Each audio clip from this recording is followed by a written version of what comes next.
Hello and welcome to another edition of For the Record. I'm Sean Murphy. My guest today is Colin Kaplan. He is the owner and tour guide for Taste of New Haven. For food and drink tours, he's also an author. There are many books here on the table that we'll talk about, but mainly today it's all about pizza. So for that reason, very welcome to you, Colin. How are you? Good, Sean. How are you? Thanks for having me. Thanks for being here and bringing an empty pizza box, but we'll let you stay on anyway. I brought the shell.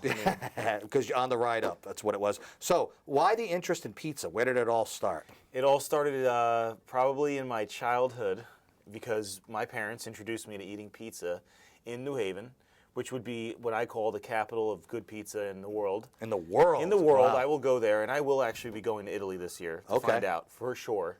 But I got to know pizza as a kid. And how young are we talking?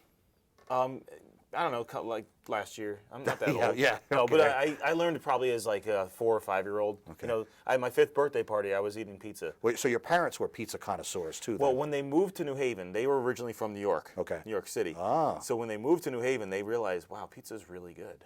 And they learned what real pizza was. All right, so then let's stay on that track for a moment, and then all the email can be diverted to you when you say you're not that big a fan of New York pizza in general. Well, I'm a snob. Okay. I'm gonna just put it out there. I'm a snob. Hate mailers can at least attest to, if they're not snobs, don't write. Okay. But the deal is that you grow up in New Haven.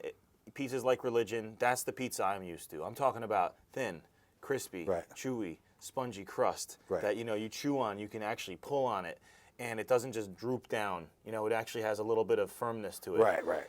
Simple sauce, nice like tangy. It's not even a sauce. It's just tomato. And it's got the oil and the Romano cheese on it. Chunks, right? Well, a little bit of chunk, Yeah. but that's it. Now, New York pizza, there is no one New York pizza. People are confused. New York pizza is many kinds of pizza. Well, I think they say, they're comparing that to Chicago-style pizza. Really, maybe it's more New York-style pizza? Well, there's many New York-style pizzas. Okay. There's Sicilian, as we call it. Mm-hmm. There's the big, fat, long, giant slice that flops over the table like a painting that we've seen.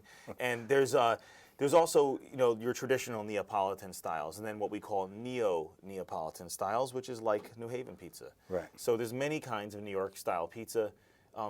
People we don't have like a Pizza 101 class in college, to learn. I'd be, not only would I have aced the class, I'd be a professor of that class teaching it now, and I know you would for sure. Well, I would be a tenured professor. Yeah, well, thank you. Yeah, so you have a job for life. All right, so let's leave New York, because you're not that big a fan of the pizza, and let's go to New Haven, where apparently it all started.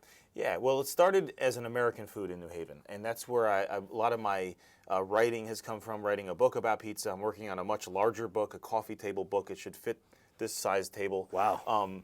And the idea is that pizza was an ethnic Italian food when it started in America. And Italians were not considered as accepted Americans as they are today. We're talking 120 years ago.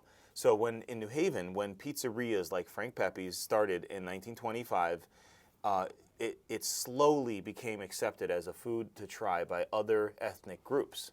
And that's actually what happened in the 30s, as we know, is that everybody started eating pizza. The Irish, the Germans, the Jews, the African Americans. Well, they tried it and liked it, and they said, wow, this is great. They tried it, and they had access to it. Access is huge. It wasn't just an Italian food. They had a restaurant to go to, and it became a very big phenomenon for other people to try and eat. Pizza, as we know it today, really didn't start in Italy then, did it? Well, pizza, as we know it today, did start, like at least with the tomato cheese on a flatbread, did start in Naples. We understand that to be a Neapolitan originated food type because tomatoes didn't come from Europe. Flatbread didn't come from Italy. And then you can just put any other kind of topping on it after that. Right. So that actually got combined in the area of Naples. Okay. And so the Greeks will also claim that they invented it too, right? The Greeks love telling us that they invented pizza, but they're not half wrong or half right. I don't know where that puts them, but that does make what we are saying is that basically the origins of pizza did come from Greece. The Greeks settled Naples. In fact, Naples in Greek is Neapolis or Napoli, and that means new city. So the Greeks settled Naples. They brought flatbread. We call it pita bread, And so I think in that way we can follow bread through the Mediterranean from the Middle East to Greece to Italy. Why is there a discernible difference between Greek-style pizza and Italian-style pizza? Or is that not true? Perfection. Is that what it is? Well, the Italians perfected this product of making a flat bread. You know, they started to pound it out, push it down, get it from being kind of puffy. Pita bread is actually traditionally kind of a little bit thicker. And they pounded it down and they got it into a place where they can be cooked on a brick surface and get very crispy and become very dense. And the introduction of the tomato came from Peru. The plum tomato was actually first planted in San Marzano, and that was actually added on top of the pizza, and that became what we now know as a traditional Neapolitan pie.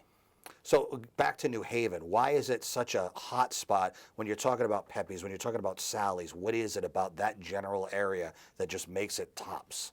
Yeah, good question. So why is New Haven such a big pizza place? Well, we had the most Italians of any city per capita in America, starting around 1900. And we are still the most metro Italian metro area in America per capita. So we have a lot of Italian influence, and specifically from the area of Naples, Amalfi, Benevento, Sorrento, that area. It's an influx of Italian culture in America. How did Greek pizza and Greek restaurant owners, how did that take off? How did that pick up? You know, you keep going back to the Greeks. Are you part Greek? No, I'm not, but they are as influential pizza, as far as looking around and seeing restaurant pizza shops, they're there just like Italian places are. And why do you hate the Greeks? I love the Greeks. Okay, I actually might be part Greek. Okay. I'm going to be honest. I think you might have had and took issue with somebody somewhere over, maybe a Greek took a slice of your pizza. No, I just wasn't in a frat in college, that's all. So, no, the deal is that the Greeks came to America at the same time that the Italians did, 1880s, 90s, and actually you're going to start a war here. Well, no, I don't want to. I don't mean to. I'm Irish, so unless we're talking beer, then continue. No, well, yeah. So, so the Greeks actually came to America, the same thing. They actually opened up a lot of restaurants and had food. And the idea that pizza became an American food really in the 50s, it became popular around the country. So the Greeks followed suit and said, hey, we could do this too. And they were the first ethnic group outside of Italians to actually attempt to make pizza the way that they did it. Now we've got everybody making pizza, especially in New Haven. You've got Turkish guys making pizza, Syrians, Jordanians making Along pizza. Along with the gyros or the gyros or whatever. Gyros, my friend. Yeah. But it's a dish that you can make anywhere. And if you go around the world, you will see that pizza is one of the most popular dishes in the world, made by anybody and everybody. The Chinese are making pizza. The Japanese are perfecting Neapolitan traditional pizza. The Chinese have pizza in their buffets. You can pick everything you want Chinese-wise, your beef and broccoli, and then you'll see a section of pizza. Can you believe that? Sweet and sour pizza. Yeah, it does nothing better. Okay, back to New Haven again. Back to New Haven. What is it about? Is there a rivalry between Sally's and Pepe's? I know there is people who will tell you what's their favorite, and they'll always compare those two. How is it those two? Yeah, good question. So a lot of people think that they hated each other, but the truth is that Salvatore Consiglio was Frank Pepe's nephew.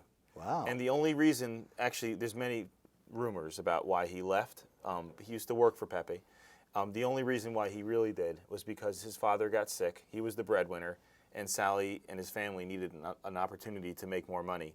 So they took over another pizzeria, opened Sally's in 1938, and it's been in the family ever since. Now, Pepe family and the Consiglio family are cousins. They just don't really talk a lot.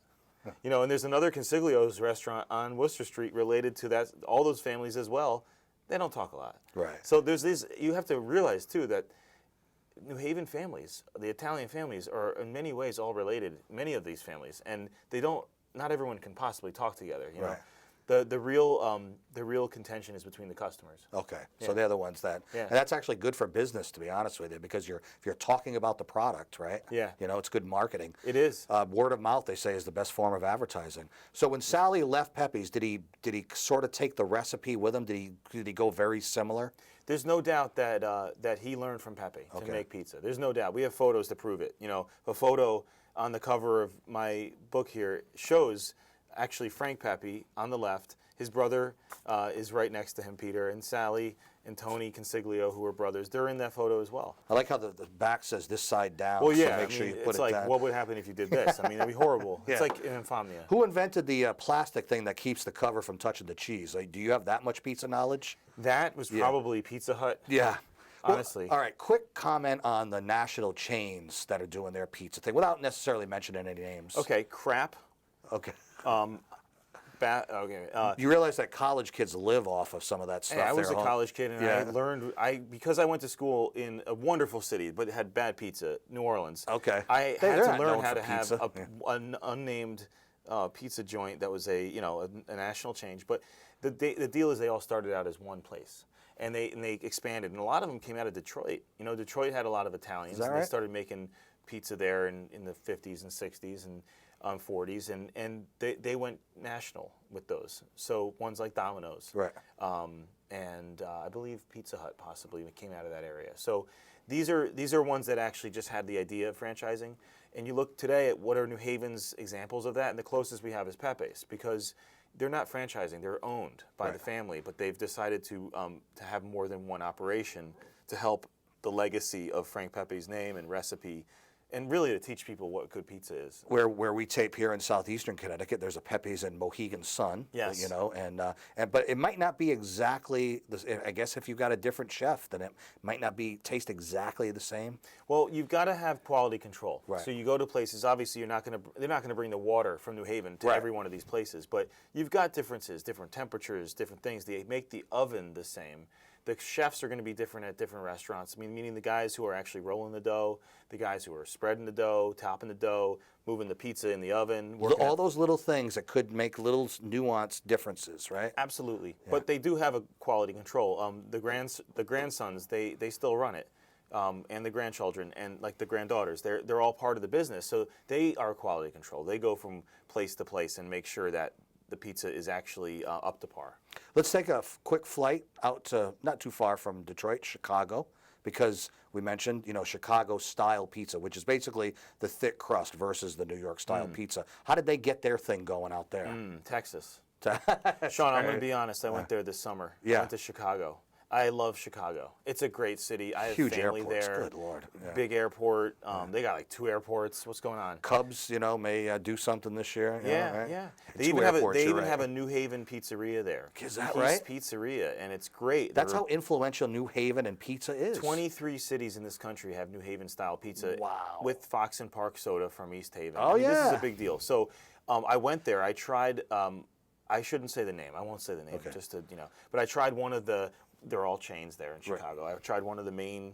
Well, aren't there like Chicago real style. legitimate pizza shops and like there are in here in our neck of the woods? Legitimate's a good question. That would legitimize Right. it. No, I would say that this is the deal. It's just like religion. Pizza is what you grew up with. It's what you choose to like. It's what you learn to like. It's what you have faith in. And my faith has been in the thin crust. This isn't just thick crust. This is the bigger problem, Sean. This is bad tasting crust. This is a deep dish. This is like a bunch of sauce, a casserole with the wrong kind of cheese.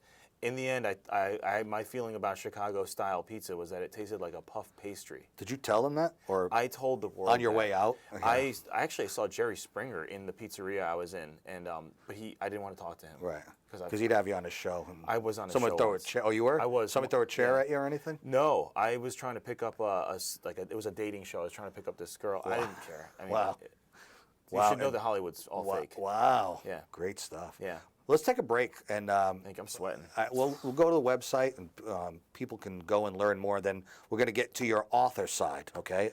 I'm ready. All right, what's the website? The website is www.tasteofnewhaven.com. Tasteofnewhaven.com. Colin Kaplan, owner, and we're going to get to the tour guide stuff too, Taste of New Haven, and author, and pizza connoisseur. So we'll take a short break and come back. I'm Sean Murphy. This is For the Record. Stay right there. Welcome back to For the Record. I'm Sean Murphy. My guest, Colin Kaplan, pizza connoisseur, author. We mentioned the website when we went to the break. What's on the website for people to go and see? Oh, man, all sorts of stuff. So tasteofnewhaven.com has our tour schedules. We run food tours, culinary walking tours, biking tours, cooking classes, food events. Wow. And within our website, you can find some of my books, links to books, and also other activities. I give lectures. I teach school kids. Just today, I actually had second and third graders that I was talking about history with. And it was a lot of fun. History of pizza? No, just Okay. history of neighborhoods. But the funny thing is, because we were in Worcester Square, Right. which is the neighborhood where a lot of these old pizzerias are, the kids happened to mention pizza, and I said, "Don't mention it, guys. Don't get started." It's like a magic word for Right. so many people." You're like a genie who pops out of a bottle when someone says the word. Yeah, right? exactly. And they can get me started too, because I love pizza. So we are an educational culinary entertainment company, and that's what the idea is. You know, when it says food and drink tours, when you're talking pizza, fine beverage goes along with pizza, correct? Absolutely. Whether you're watching football on Sunday and it's beer, but it could also be wine too, right? Yeah, actually, red wine is a great accompaniment with pizza. I don't suggest white wine. I just don't think it's the right. What if you have fish or something, or a if clam you had pizza? a white we call white pie. Right. Maybe. I've never tried it. I don't want to try it. I think it's just not the right kind of sweetness, tartness to go with the sort of tangy, salty, savory pizza. So you've really, you've got the palate test going on all the different beverages that you can have with it, right? Well, then you can do non-alcoholic. You could do soda, and Right. and soda is a tradition. Birch beer. So Fox and Park Birch beer was our traditional way of having. You have Fox and Park, you have a pizza, and you're good to go. It's nice and sweet. It balances out the salty. I know that local New London area, Norwich area, I guess it's Willimantic. Oh, they've got the nice Hosmer brewery up there. Mountain, Yeah. makes a great birch beer. So there's these like great sodas that go with pizza, and it shouldn't be discredited because you do want something sweet. So for beer, I would suggest lighter, sweet beers. To go with the pizza. Yeah, just a very simple beer, American style Pilsner, something like that. It's interesting. So you can, they have wine tours, they have, beer tours, but food and drink tours. And when you think of Taste of anything, it's usually like a food festival. That's where they are around here. Taste of New Haven isn't necessarily like a food festival. It's like you said, it's a. No, but it was in the 80s. Is that right? Taste of New Haven was an unofficial name the name for a food festival on the Green. And I started this company 5 years ago, and the idea came out of the big city tours, where you take tourists, you take locals, and you show off the restaurants and the culture. And that's the concept, is to show off New Haven, to basically give a great time, and also to kind of just be social and have something fun to do. And New Haven is considered the best small foodie city in America. We have some of the best pizza in America, amazing chefs. The only James Beard nominated chef in New Haven is making sushi. Bun Lai of Mia's Sushi just made sushi for the White House. Wow. Last weekend. Yep, he cooked for the entire White House, the president. He was honored for sustainable seafood. Cooking, not even cooking it, raw, sustainable seafood. So you're talking about amazing food culture. And we used to be the headquarters of the Culinary Institute of America. So go figure. Yeah. But our thing is about educating, eating. Drinking is okay. Having have a bunch of colleges down there, and especially Yale, smack dab in the middle of the city, does that add to the culture aspect of it too? Absolutely. Yeah. Yeah. New Haven wouldn't be New Haven Right. without having Yale and the other colleges and universities within its mix. But we're also a city of what we call townies, people who are proud from New Haven. We represent that counterculture to this sort of major university that's right within our midst. And I think the nightlife is a little better, in my opinion, than even like Hartford. I used to work at a radio station in New Haven, and I would get out of like Toad's Place late at night, and Yorkside is right there. And if it's late and you're hungry and you're tired and it's right there and it's open, and everybody that was in the club is going over there too, it's a home run. Yeah, yeah. New Haven's got a great nightlife. It's safe. It's got great food at night. Right. And everyone's got it. You got pizza, Middle Eastern. You got Greek food. You got diners. You got all sorts of different options to go to at night, and people are out. I mean, that's the whole idea. It feels like a city. How is tourism in Connecticut in general, in the greater New Haven area? Is it booming? Tourism in New Haven's consistent because of Yale. We get people from all over the world all year round. I mean, they've estimated over 3 million people come to New Haven just to see Yale and the museums and this and that. So it's a very international city then. It's a very international city based on that. Right. And my business is great. I've only kept it in New Haven. So you don't leave the outskirts too much at all, right? We've considered going to the outskirts, Okay. but it's the idea is that we've got so much to do in New Haven. It never stops. We could always add a new tour in a new neighborhood. We've got amazing Hispanic Latino food in Fairhaven that we could start an entire tour there, just doing every single country from South America and Central America, and you'd be surprised how different that food is from itself. I mean, it's an amazing experience. So we have a lot of expansion, but what's fun, and if you've ever heard of this, we're doing this next year, a party bike, a pedal pub. Is that right, really? Yes, an open trolley where you pedal and you go and peruse around town. How do the tours work now? Is it on foot, or you're in like a little bus or anything? We do walking tours. Okay. And then we have a biking tour. Oh, so we bike around and do. It's actually called the Pizza and Pints bike tour. Wow. Yeah, and this weekend we still have some slots open. This Sunday is our Pizza Lovers tour, walking.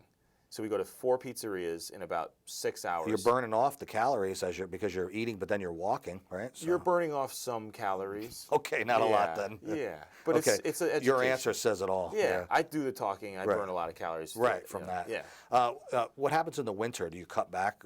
Are there tours in the winter still? Or? We find a burrow Okay. with pizza in it. Yeah, and just kind of hunker down. Yeah, no, we slow down. I'm actually going to Italy this winter for about 3 weeks. Are you going to tell those people what pizza's really like? Or? I'm going to find out what real Neapolitan pizza is about, and finally have an educated opinion about whether, our pizza in New Haven, which we call Apizza, which is the ancient dialect of the Neapolitans.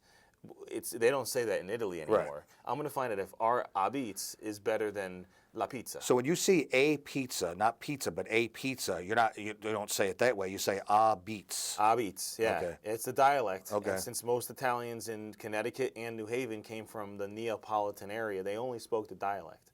And that dialect only lives in the New Haven area.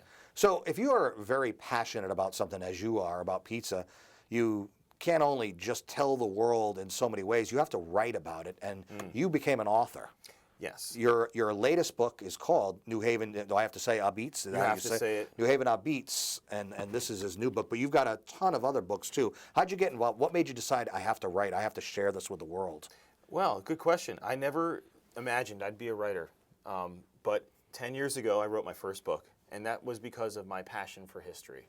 And I basically been collecting old photos and old stories since I was a kid, and it just got to the point where I should have done something with it, so I did. I was like, somebody's got to see this stuff. So that started with New Haven Then and Now, and I've written, these are my 5 published books, and this pizza book has been 4 years in the making.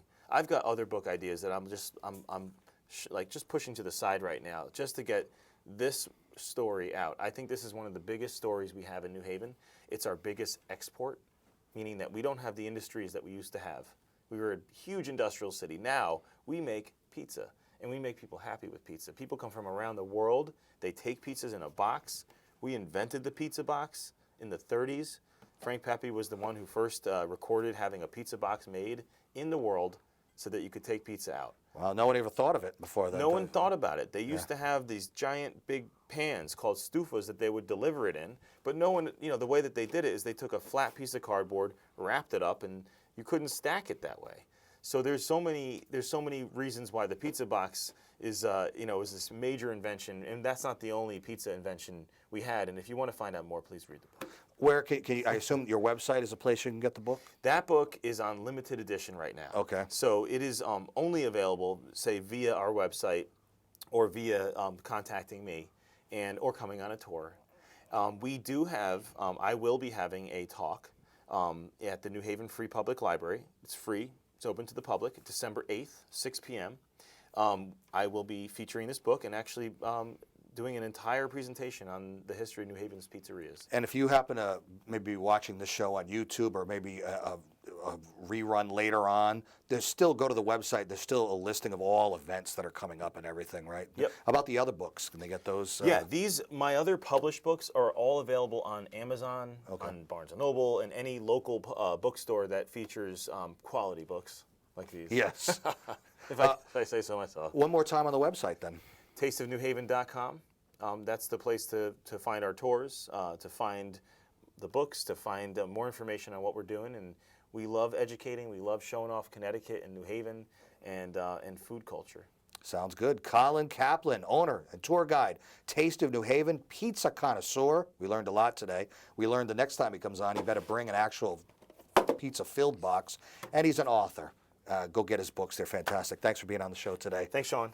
You can see this show and many others on our YouTube sites. Till next time, I'm Sean Murphy. This is For the Record. Take care.